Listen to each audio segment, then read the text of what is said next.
नमस्कार, news nation digital के हमारे इस खास एपिसोड खबरें दुनिया की में आपका स्वागत है। मैं हूं सुमित कुमार दुबे। बीते कुछ हफ्तों से मिडिल ईस्ट के इलाके में इजराइल और ईरान के बीच का तनाव चरम पर पहुंचकर अब कम होता नजर आ रहा है। एक वक्त तो ऐसा आया था जब लगा था कि इन दोनों देशों के बीच जंग होने ही वाली है, और ऐसा होने पर अमेरिका का इजराइल के पक्ष में युद्ध में कूदना भी तय माना जा रहा था। लेकिन अमेरिका ने कूटनीति का सहारा लेते हुए इस जंग को शुरू नहीं होने दिया, और इस जंग के शुरू ना होने की एक बड़ी वजह मानी जा सकती है कि ईरान की ताकत। अमेरिका को इतना भरोसा हो चुका है कि जंग होने की सूरत में ईरान को ताकत के साथ दबाना उतना आसान नहीं होगा जितनी आसानी के साथ उसने कभी ईरान के पड़ोसी इराक को दो बार दबाया था।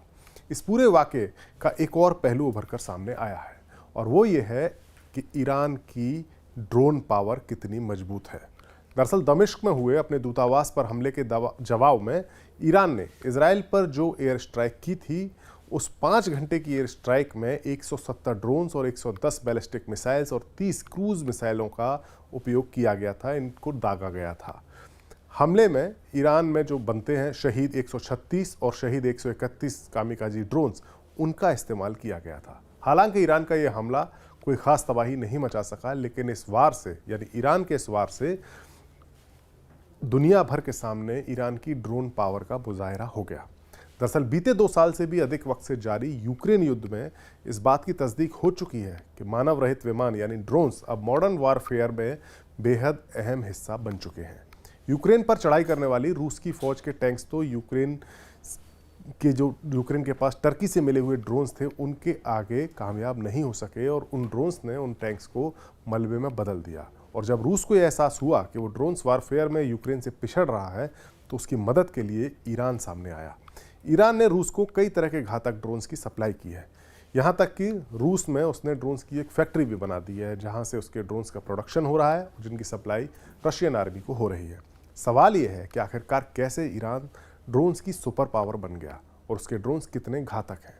दरअसल 1979 में जब इस्लामिक क्रांति हुई थी, तब ईरान अमेरिका का दुश्मन बन गया, और उस पर कई तरह की पाबंदियां अमेरिका और उसके जो पश्चिमी साथी देश हैं उन्होंने लगा दी।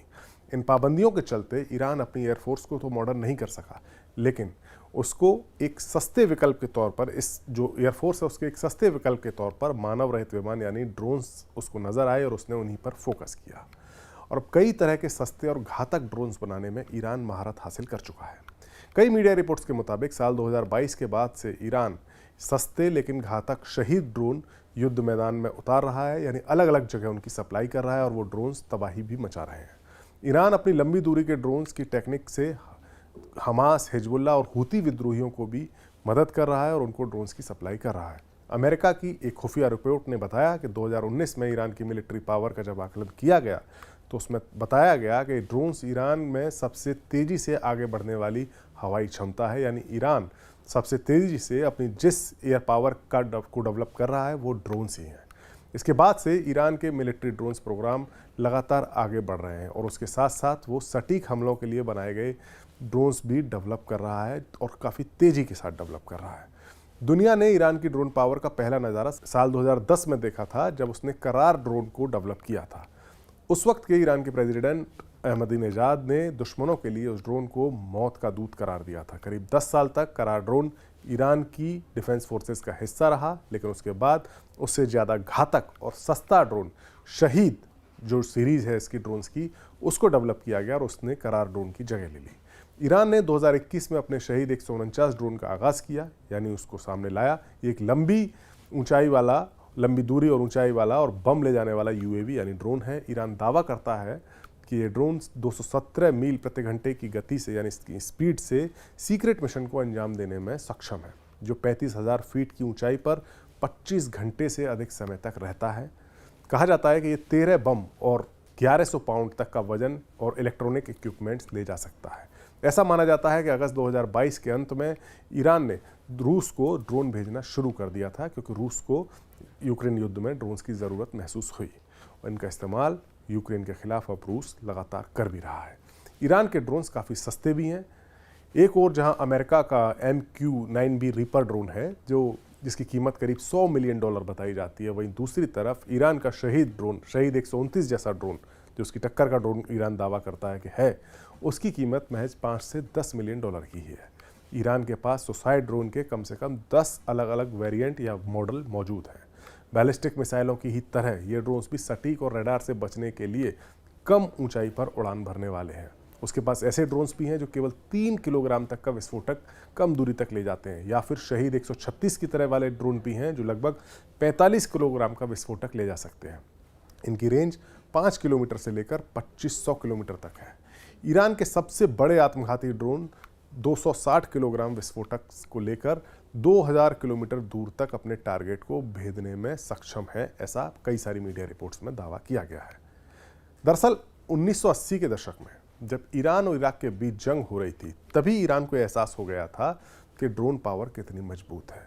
उसके अबाबील 1 और मोहेजर 1 ऐसे 2 ही ड्रोन्स थे उस वक्त 1980 के दशक में, जो इराक के ठिकानों पर जासूसी कर रहे थे उड़ान भरते हुए। और तब ईरान को एहसास हो गया कि ड्रोन पावर आगे चलकर कितना बड़ा रोल प्ले कर सकती है। यहीं ईरान ने अपने स्वदेशी ड्रोन प्रोग्राम में काफ़ी ज़्यादा इन्वेस्टमेंट करना शुरू कर दिया और उसको चीन और रशिया जैसे उसके दोस्त देशों से काफ़ी मदद भी मिली। और अब जब रूस को यूक्रेन युद्ध में मदद की दरकार हुई, तब ईरान ने भी उसका साथ दिया और अपने ड्रोन्स की सप्लाई उसको की। अमेरिका को इस बात का एहसास है कि ईरानी ड्रोन्स कैसे रूस की मदद कर रहे हैं। अमेरिका तमाम कोशिशों के बावजूद रूस को ईरानी ड्रोन्स की सप्लाई को रोक नहीं पा रहा है। हाल ही में अमेरिका ने कुछ ऐसी कंपनियों पर पाबंदी लगाई है जिनके जरिए ईरान ने अपने ड्रोन्स की सप्लाई रूस को की थी।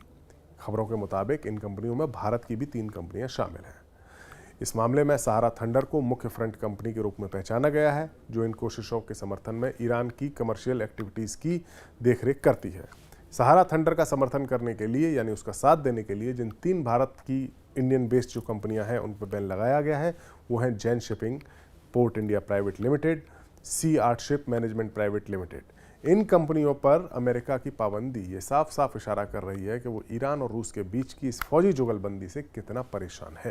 दरअसल रूस और ईरान दोनों ही अमेरिका के दुश्मन हैं और इन दोनों के बीच फौजी गठजोड़ अमेरिका के इरादों पर पानी फेर सकता है। और इस सब के पीछे है ईरान की ड्रोन पावर। हमारा वीडियो आपको कैसा लगा, कमेंट बॉक्स में जाकर अपनी राय हमें ज़रूर दें। नमस्कार।